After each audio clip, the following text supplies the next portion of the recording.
ዳኒ አባባ በተኙበት ቁልፉን ብድግ አድርጎ ሄዶ ቁም ሳጥኑን ሊከፍት ሲል አባባ ከበደ ከኋላው ተከትሎ መክፈቻው እሱ አይደለም ይሄንኛው ቁልፍ ነው የሚከፍተው፣ የምትፈልገው ነገር ካለ ልስጥ ሲለው ዳኒ በድንጋጤ አይ እኔ እኮ ለቲና ቤቱን አላዞርኩም ስትል እሱን ላይ ፋይል ለማየት ነው ብሎ ሲንተባተብ፣ ታዲያ ያንንም ስለማድረግ ቢሆን እንደዚህ ይደረጋል ብሎት አቶ ከበደ ጥሎት ይሄዳል።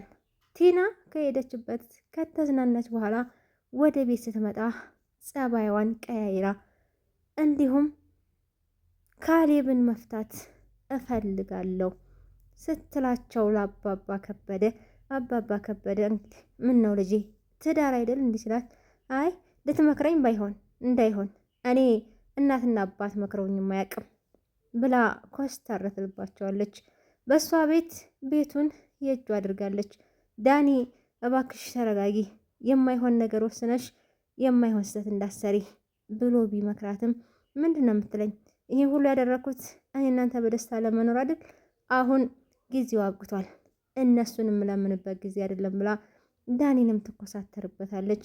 ሰላም ጤና ይስጥልኝ። በመላው ዓለም የምትኖሩ አድማጭ ተመልካቾቼ እንዴት ናችሁ? ደህና ናችሁ? እኔ እግዚአብሔር ይመስገን በጣም ደህና ነኝ። ሁላችሁም በያላችሁበት የዓለም ጥግ ሁሉ ሰላማችሁ ብዝት ትርፍርፍ ይበልኝ። ሙስሊም ወገኖችም ሰላም ብያለሁ፣ ሰላማችሁ ይብዛልኝ። ዛሬም እንደተለመደው ተወዳጁና ልብ አንጠልጣዩ ድራማ የግፈኛዋ ሚስትና የሰራተኛዋ ፍጥጫ ትሁት ክፍል 27ን ይዤላችሁ መጥቻለሁ። ለዚህ ቻናል አዲስ የምትመጡ ቤተሰብ ሰብስክራይብ፣ ላይክ እያደረጋችሁ አበረታቱኝ። የምታበረታቱኝ ደግሞ እጅግ አድርጌ አመሰግናለሁ። አሁን ቀጥታ ወደ ቪዲዮ እንሄዳለን። እንግዲህ ወይዘሪት ቲና አባባን እንግዲህ በባሌም በቦሌም ብላ ካርታውን በሷ ስም እንዲያደርግለት ካደረገች በኋላ ብቻዋን ዘና ፈታ ብላ ተውባ ተሽቀርቅራ ወደ ቤት ተመልሳለች። ከዛ በፊት እንግዲህ ዳኒ አባባ ሶፋ ላይ ተኝቶ ጠረጴዛው ላይ ቁልፍ አስቀምጦ ነበረ። ዳኒም እንግዲህ የአባባን መተኛት ሲያረጋግጥ ቀስ ብሎ ቁልፉን አንስቶ ወደ መኝታ ቤት ያመራል። መኝታ ቤትን ገብቶ እንግዲህ ቁልፉን ቁምሳጥኑን ሲሞክረው አይከፍትም። ቁምሳጥኑን እየታገለ ያለ አባባ ከበደ ከኋላው ሲመጡበት ዳኒ የሚገባበት ይጠፋል። በጣም ይደነግጣል፣ ይደነባበራል፣ ይንተባተባል። ከዛም ቁልፉ መክፈቻው እሱ አይደለም ይሄ ነው ብሎ ሌላኛውን ቁልፍ ያሳየዋል። ምን ፈልገ ነው? አይ ቤቱን እኮ ባለፈው ስታወሩ ለቲና እንዳላደረጋችሁላት ሰምቼ ነው፣ ያንን ለማረጋገጥ ነው። ታዲያ ያንን ማረጋገጥ ከፈለክ እንደዚህ ይደረጋል፣ እንደዚህ አይደረግም ብሎ አባባ ከበደ ኮስተር ብለውበት ካጠገቡ ይወጣሉ። ከዛም ዳኒ ወይኔ ጉዴ ፈላ ብሎ በጣም ይደነግጣል። አባዬ እንደዛ ማድረግ አይደለም ለማረጋገጥ ብዬ ነው። አይ ለማንኛውም ችግር የለም። አዎ ቤቱን በሱ አላደረግኩም፣ ትክክል ነው ሰምተሃል ይለዋል። እንዴ ለምን? ቆይ እኔንም እየዋሸኝ ነው እንዴ ሲለው አልዋሸሁክም፣ ይሰጥሃል ይለዋል። እሺ መቼ ነው የምትሰጠኝ? ቀኑን ሲደርስ እሰጥሃለሁ። ግን አሁን ቲና እያደረገች ያለችው ጥሩ ነው ብለህ ታስባለህ ሲለው አይ ጥሩ አላደረገችም፣ እሷ ቤት አገኘሁ ብላ እየተዝናናች ይሆናል። ለማንኛውም እመክራታለሁ፣ እንደ እህትነቷ ያሳስበኛል። እንደዚህ መሆናቸው በጣም እኔንም እየረበሸኝ ነው ይለዋል። ከዛ እንግዲህ ወይዘሪት ቲና ተዝናንታ ተቁላልታ ተሽቀርቅራ ትመጣለች። እንግዲህ የካሌብ አባት እንዲሁም ዳኒ ትሁት ባሉበት ቁጭ ብለው እያሉ አንኳኩታ ትከፍታለች። ዳኒን አቅፋ ትስምና ካሌብ ሰላም ልትለው ስትል እጁን ብቻ ይሰጣታል። አባባንም ሁሉንም ሰላም ካለች በኋላ ትቀመጣለች። የኔ ልጅ በሰላም ነው? የት ሄደች ነው? አዎ ሰላም ነው፣ ሁሉ ሰላም ነው። እድሜ ለአንድ ሰው። በጣም ደስተኛ ነኝ፣ በጣም ደስ ብሎኛል። ዘና ፈታ ብዬ በጣም ተደስቼ ነው የመጣሁት። ቆይ ካሌብ አልናፈቅኩም እንዴ? አልናፈቅሽኝም? አይገርምም? ትዝ ብለሽኝም አታውቂም። አሁን መተኛት ማረፍ ፈልጋለሁ አባዬ፣ ትፈልገኛለህ እንዴ ይለውና ካሌብ አባቱን ፍቃድ ይጠይቀዋል።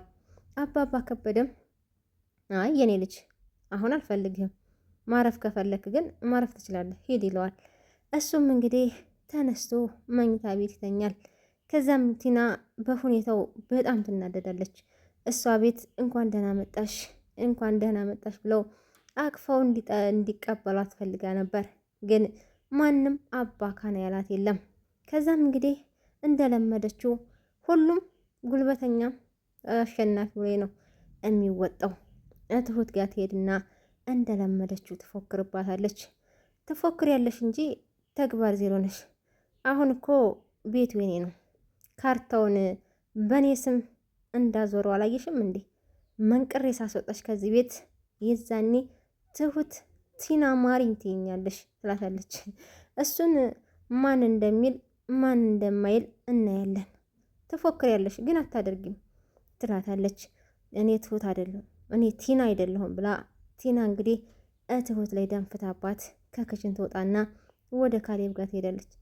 ቆይ አልናፈቅኩም እንዴ? አዎ አልናፈቅሽኝም። እንዴት የት ሄድሽ የት ወጣሽ ብለህ እንኳን አትጠይቀኝም እንዴ? ለምንድን ነው የምጠይቅሽ? ሄድሽ መጣሽ፣ ይህ ምን አዲስ ነገር ነው? በቃ ሶፋ ላይ መተኛት ፈልጌ ነበር። አይገርምም? እኔም ልነግርሽ ነበረ። ምኑን ነው የምትነግረኝ? ሶፋ ላይ መተኛት እንዳለብሽ ሲላት በጣም ትበሽቅና ትራሷን መዥረጥ አድርጋ ሶፋ ላይ ታራለች። ከዛም አባባ ከበደ ሲመጡ ሶፋ ላይ ሰው እንዳደረ አንሶላውንና ትራሱን ያዋል። እንዴ የኔ ልጅ እዚህ ነው እንዲያደርሽው? አዎ እዚህ ነው ያደርኩት። ለምን በሰላም ነው አላት። አይ እዚህ መተኛ ፈልጌ ነው። ልጃችሁን እየጠላሁት ነው። በጣም እያስጠላኝ ነው። የኔ ልጅ ትዳር አይደል እንደዚህ አይባልም ብሎ ሲመክራት፣ አይ ልትመክረኝ ባልሆነ እኔ እናትና አባት እንኳን መክሮኝ አያውቅም ብላ ትኮሳተርበታለች። አይ እንግዲህ ካልሽ ምን ይደረጋል ብሎ በይ ደህናዋይ ብሎ ጥሏት ይሄዳል። ከዛ ዳኒ እንግዲህ በጣም ተረብሿል። ቁጭ ብለው ቲናም ዳኒም የካሌብ አባት ቁጭ ብለው ኤደን ካሌብ አባት ጋር ትደውላለች። ሄሎ ኤደን የኔ ልጅ ብሎ ሲያወራት ዳኒ ይደነባበራል፣ በጣም ይደነግጣል። ስልኩን ከዘጋ በኋላ ማን የደወል እንዴ? ልጄ ናት የኔ ልጅ ናት እንዴ ማለት አልገባኝም ብላ ቲናም ጥያቄ ስትጠይቅ አይ ልጄ ናት፣ ግዴታ መወለድ የለባትም፣ ጥሩ ሰዎች እንደ ልጅ ናቸው፣ አንዳንድ ሰዎች አሉ ብሎ በአግቦ ሊነግራት ቢሞክርም ቲና አልገባትም። ከዛም እንግዲህ አባዬ አንድ ጥያቄ ልጠይቅ ፈልጌ ነበር፣ ካሌብን መፍታት እፈልጋለሁ ስትለው ለምን? በሰላም ነው? በቃ አስጠልቶኛል፣ ከሱ ጋር መኖር አልፈልግም ብላ ጥያቄዋን ትቀጥላለች። ካልሽ እሺ እኔም ለሱ ቆንጆና አስተዋይ ብልህ ጥሩ ሚስት አዘጋጅቼለታለሁ። እንዲህ አባዬ ግን የምርህን ነው አዘጋጅተሃል? አዎ አንቺ እምቢ ካልሽ፣ አንቺ ከሄድሽ ምን ይደረጋል? ሌላ ማግባት አለበት። ታዲያ ከመቼው ስትል አላዘጋጀሁለትም፣ ግን አዘጋጅለታለሁ ብሎ